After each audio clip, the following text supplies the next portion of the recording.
we will have some time for questions from the media, and the language of the press conference is English.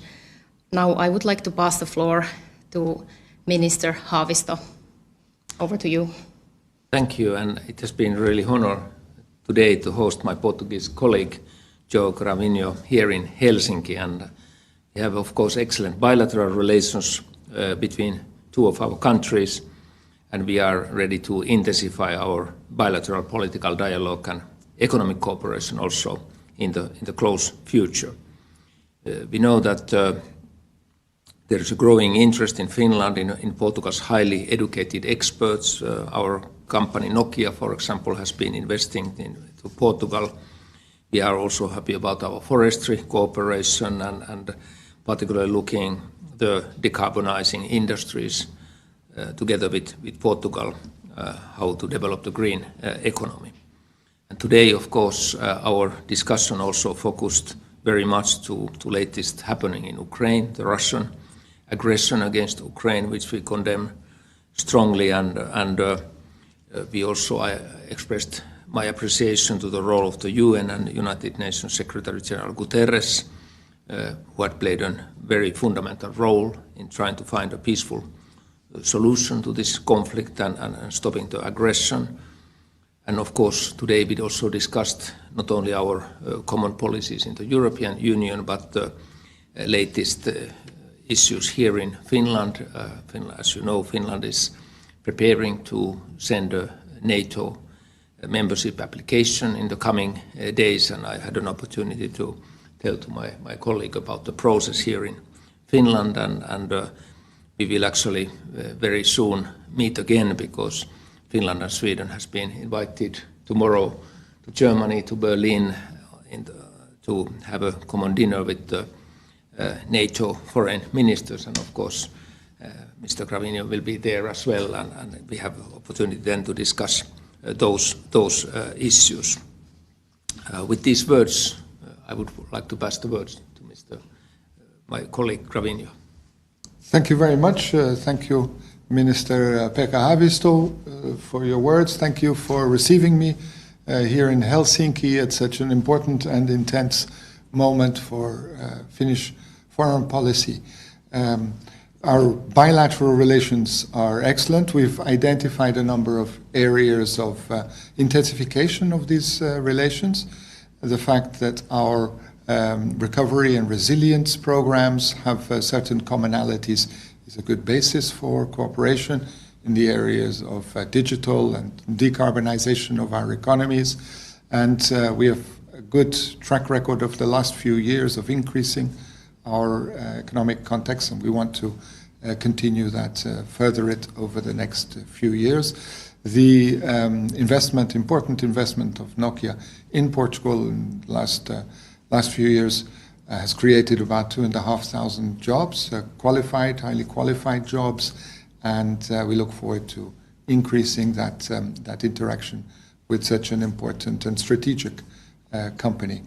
On the international sphere, the wider international sphere, of course, we have been discussing the developments in the Russian invasion of Ukraine, which we have expressed our common solidarity with Ukraine and support for its territorial integrity. We, I think, have very similar perspectives on the manner in which it is necessary to develop a new European security order and the application of Finland to join NATO, which Portugal welcomes and supports, will be, I'm sure, the object of a wide-ranging consensus in Portugal when the issue is placed at the discussion of the Portuguese Parliament. So I would like to underline our support, solidarity, and availability to welcome Finland as a new member of NATO. With respect to other international areas, we had the opportunity to discuss a number of multilateral events, including the forthcoming UN Oceans Conference in Lisbon at the end of June, and of course also questions related to the redesigning of Europe's energy security map. And again, these are areas in which Portugal and Finland can find some common ground and work together on. Thank you. Thank you very much, Minister Gravino and Minister Haavisto. Now we will move to the interactive part of the press conference. The journalists can ask questions by writing your name and your media in the chat box, or simply using the raise your hand function. We have first questions from Reuters. Essi Lehto, you have the floor. Thank you. So Turkey's President Tayyip Erdogan today said that it's not possible for Turkey, which is a NATO member, to back Finland and Sweden joining NATO.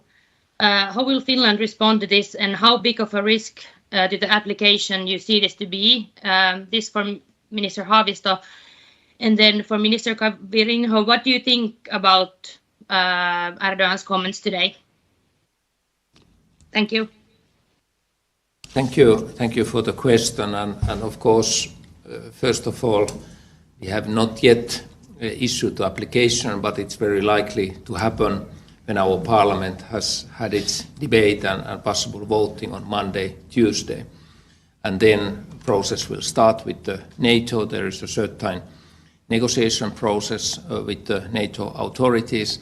And then after that, the NATO Council will process the issue. NATO has certain rules and certain conditions, of course, according to which it keeps its open door policy. I have been in a regular contact with my Turkish colleague, Minister Çavuşoğlu, during this spring. I have been visiting twice Turkey during the spring, and actually I have an opportunity to meet with my counterpart, probably also tomorrow in Berlin, and then continue our discussion. I think we need some patience in this type of processes, and it's not happening in one day. This is all what I can say at the moment. Let's take issues step by step. Yes, thank you for that question. On the Portuguese side, we are also very much of the view that with dialogue between us as allies inside NATO and with Finland as a prospective member, that it will be possible to find solutions. I have only seen the headlines. I cannot comment on substance, but I am quite certain that there is a very strong support for Finland and Sweden as well to join NATO, and that any issues can be ironed out over the next few days. Thank you, ministers. Next question goes to Helsingin Sanomat. Anni Keski-Heikkilä, you have the floor. Thank you. Minister Haavisto, you have stated previously, for example, this week on Ilta-Sanomat broadcast, that you have spoken with the foreign minister of Turkey and don't expect any problems.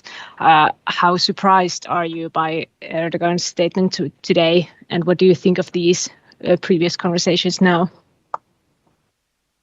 Well, in this kind of process, you have to expect all kinds of different steps, and also we are dealing with 30 countries, and then later when this issue will be processed in the parliaments, there will be also, of course, a variety of opinions, and we, as I said, we need some patience in this kind of situation, and we have to take things step by step. What I have been telling has been a very good discussions with my counterpart in Turkey, Foreign Minister Çavuşoğlu, and also Turkey has expressed their views, positive views towards Finland in these discussions. So let us see when the process goes on, how the debate is ongoing. Thank you. Next question, Ilta-Sanomat, Johannes Kotkavirta. Thank you. I have a question for Minister Haavisto, the same topic as the last question. Like said, you said that you didn't expect any problems from Turkey. So does this mean that you miscalculated somehow this issue related to Finland's NATO process?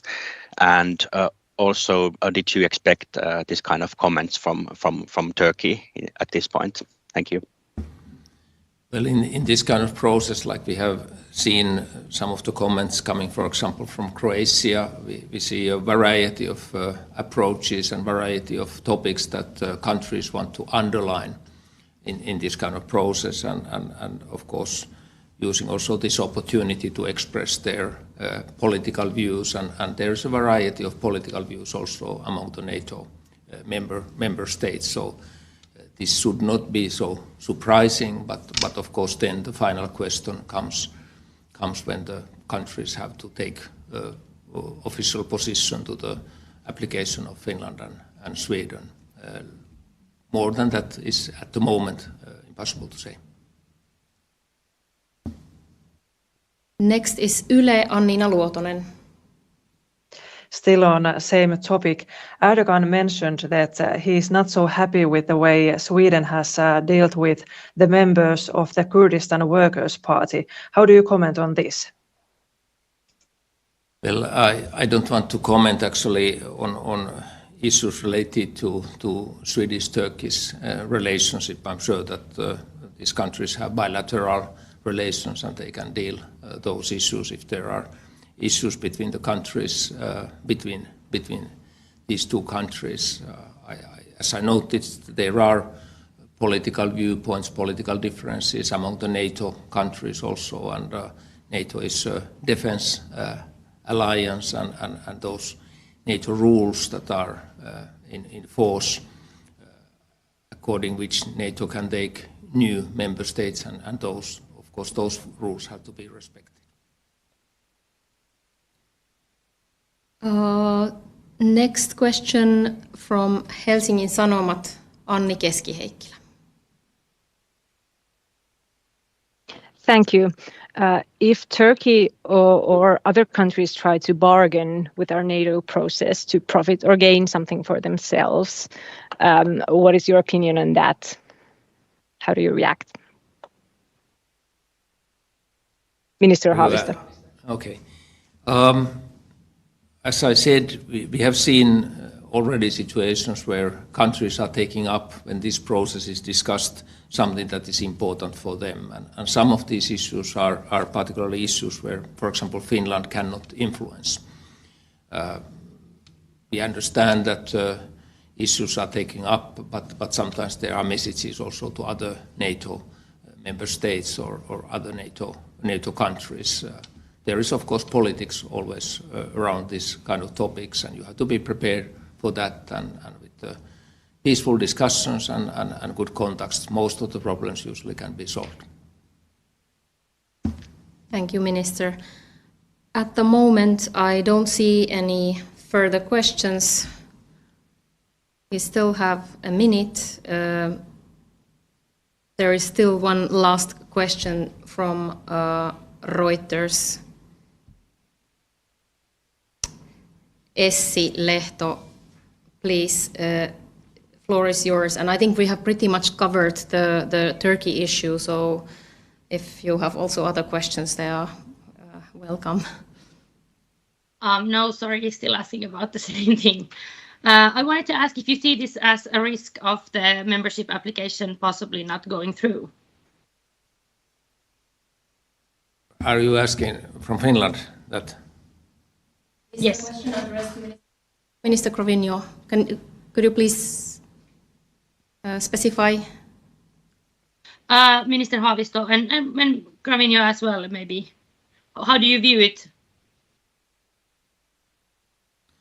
Well, if I start with that, as I explained, there are certain processes in NATO which NATO has to take into consideration, certain negotiations that the applicant countries first have with the NATO. There are certain rules in this kind of processes, and you have to fulfill those rules and those requirements that NATO puts to you. And then process goes on among the NATO countries. This is something that we cannot directly influence. I understand that there is currently quite good operation inside NATO and among the NATO countries, and this is of course something that those NATO countries then are up to decide when they have applications at the table. Thank you. Yes, I would, to that I would just add the consideration that naturally NATO is composed of 30 sovereign states who individually make their decisions. However, from my experience of discussions inside NATO, there has never been any difficulty with the idea of Finland and Sweden joining.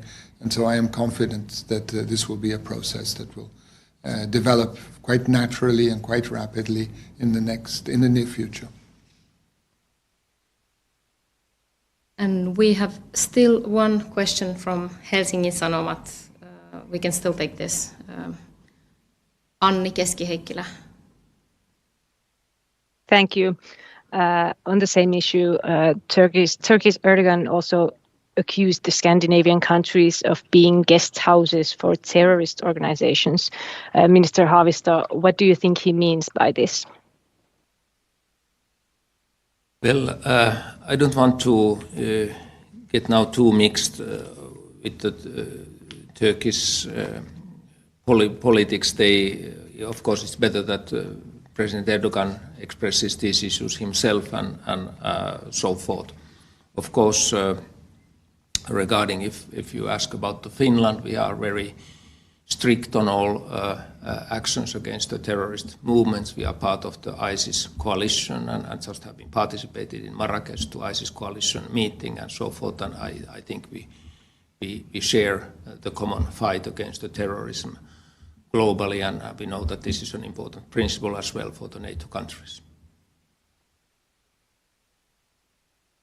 Thank you very much, Minister Haavisto and Minister Gravino. We don't have other questions online, so I would like to wish everybody a very good afternoon and conclude this press conference here. Thank you.